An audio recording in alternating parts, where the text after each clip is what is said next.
नमस्कार, मेरा नाम है शिवम कुमार लोटसवे और मैं आज आपको सुनाने जा रहा हूँ हैंस क्रिश्चियन एंडरसन की लिखी कहानी द लिटिल मैच गर्ल।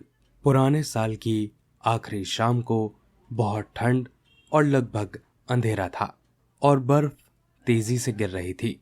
ठंड और अंधेरे में एक गरीब छोटी लड़की नंगे सर और नंगे पैरों के साथ सड़कों पर घूमती रही। यह सच है कि जब वह घर से निकली थी तो उसके पास चप्पलों की एक जोड़ी थी, लेकिन वे ज्यादा काम के नहीं थे। वे बहुत बड़े थे। वे वास्तव में बहुत बड़े थे क्योंकि वे उसकी माँ के थे। गरीब छोटी लड़की ने उन्हें दो गाड़ियों से बचने के लिए सड़क पर दौड़ने में खो दिया था, जो भयानक गति से चल रही थी। उसमें से एक चप्पल उसे नहीं मिली और एक लड़के ने दूसरी चप्पल को जब्त कर लिया और यह कहते हुए भाग गया कि जब उसके अपने बच्चे होंगे तो वह इसे पालने के रूप में इस्तेमाल कर सकता है। तो छोटी लड़की अपने छोटे नग्न पैरों के साथ चली गई, जो ठंड के साथ काफी लाल और नीले थे। एक पुराने एप्रिन में वह कई मैच ले जाती थी और उसके हाथों में उनमें से एक बंडल था। पूरे दिन न किसी ने उससे कुछ खरीदा था, न ही किसी ने उसे एक पैसा भी दिया था। ठंड और भूख से कांपते हुए वह दुख की किसी तस्वीर जैसी दिखाई दे रही थी। बर्फ के टुकड़े उसके सुनहरे बालों पर गिर रहे थे, जो उसके कंधों पर घुंघराले में लटक रहे थे, लेकिन उसे इसकी कोई परवाह नहीं थी। हर खिड़की से रोशनी चमक रही थी और भुने हुए हंस की एक दिलकश गंध थी, क्योंकि यह नए साल की पूर्व संध्या थी। हाँ, उसे यह याद था। एक कोने में दो घरों के बीच, जिसमें से एक घर दूसरे घर से परे था, वह डूब गई और खुद को एक साथ इकट्ठा कर लिया। उसने अपने छोटे पैरों को अपने नीचे खींच लिया था, लेकिन ठंड से दूर नहीं रह सकती थी और उसमें घर जाने की हिम्मत भी नहीं थी, क्योंकि उसने कोई भी मैच नहीं बेचा था। उसके पिता निश्चित रूप से उसे पीटेंगे। इसके अलावा उसके घर पर लगभग उतना ही ठंडा था जितना कि यहाँ, क्योंकि उनके पास उन्हें कवर करने के लिए केवल छत थी। उसके छोटे हाथ ठंड से लगभग जमे हुए थे। शायद एक जलती हुई माचिस कुछ अच्छी हो सकती है अगर वह बंडल से इसे खींच सकती है और दीवार पर मार सकती है, बस अपनी उंगलियों को गर्म करने के लिए। उसने एक मैच को खींचा और दीवार से खरोचा। खरोच होते ही दिया सलाई फड़फड़ाकर जलने लगी। इसने एक छोटी सी मोमबत्ती की तरह एक गर्म उज्जवल प्रकाश दिया। क्योंकि उसने उस पर हाथ रखा था, यह वास्तव में एक अद्भुत प्रकाश था। ऐसा लग रहा था जैसे वह लोहे के एक बड़े से स्टोव के पास बैठी हो।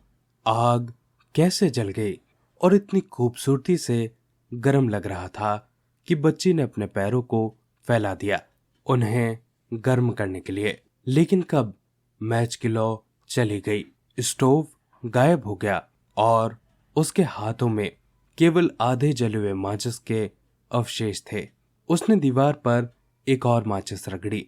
यह एक मोटी लौ में फट गई और जहां इसकी रोशनी एक दीवार पर पड़ी तो दीवार एक घूंघट की तरह पारदर्शी हो गई और वह कमरे में देख सकती थी। मेज एक सफेद कपड़े से ढकी हुई थी, जिस पर एक शानदार डिनर सर्व था और सेब और सूखे प्लम से भरा एक स्टीमिंग भुना हुआ हंस खड़ा था। और इससे भी अद्भुत बात यह थी कि हंस का पकवान नीचे कूद गया और फर्श पर दौड़ने लगा, जिसमें चाकू और कांटा था, जो छोटी बच्ची के पास चला आ रहा था। फिर मैच बुझ गई और उसके सामने मोटी, नम, ठंडी दीवार के अलावा और कुछ भी नहीं रह गया।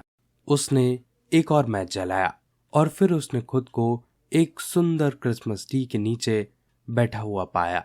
यह अमीर व्यापारी के कांच के दरवाजे के माध्यम से देखे गए पेड़ की तुलना में बड़ा और खूबसूरती से सजाया गया था। हरी शाखाओं पर हजारों फीते जलते हुए दिखाई दे रहे थे और रंगीन चित्र जैसा कि उसने दुकानों की खिड़कियों पर देखे थे, यह सब नीचे देख रहे थे।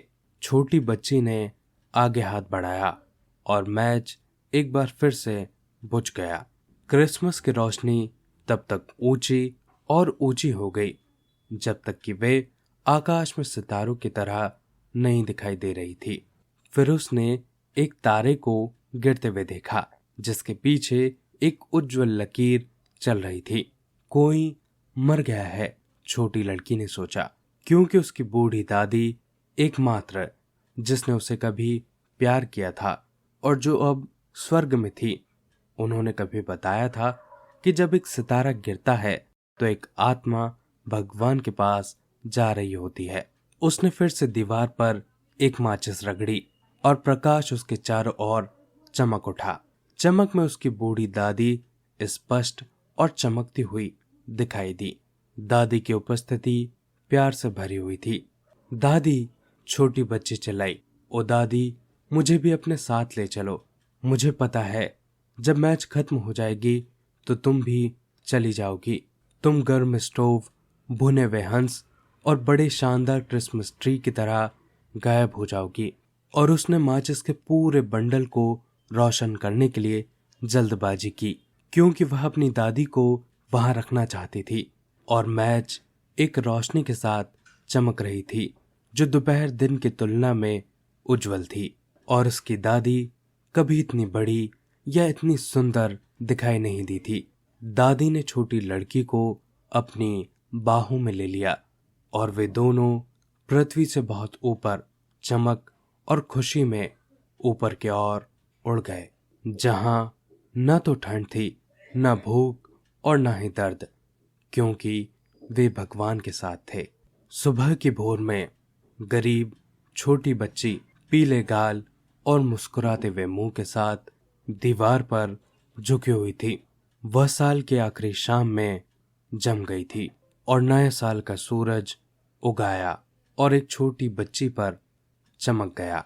बच्ची अभी भी बैठी हुई थी, अपने हाथों में माचिस पकड़े हुए, जिसका एक बंडल जला हुआ था। उसने खुद को गर्म रखने की कोशिश की। कुछ लोगों ने कहा, किसी ने कल्पना भी न की थी कि उसने कितनी सुंदर चीजें देखी थी। नए साल के दिन उसने अपनी दादी के साथ एक सुंदर महिमा में प्रवेश किया था। दोस्तों, ये थी पूरी कहानी। आशा करता हूँ कि आपको ये कहानी अच्छी लगी होगी। अगर आपको ये कहानी अच्छी लगी हो तो प्लीज़ इस वीडियो को लाइक कीजिए और चैनल को सब्सक्राइब कीजिए। अपने आसपास सफाई बनाए रखें और एक पेड़ ज़रूर लगाएं। आप सभी का बहुत बहुत धन्यवाद।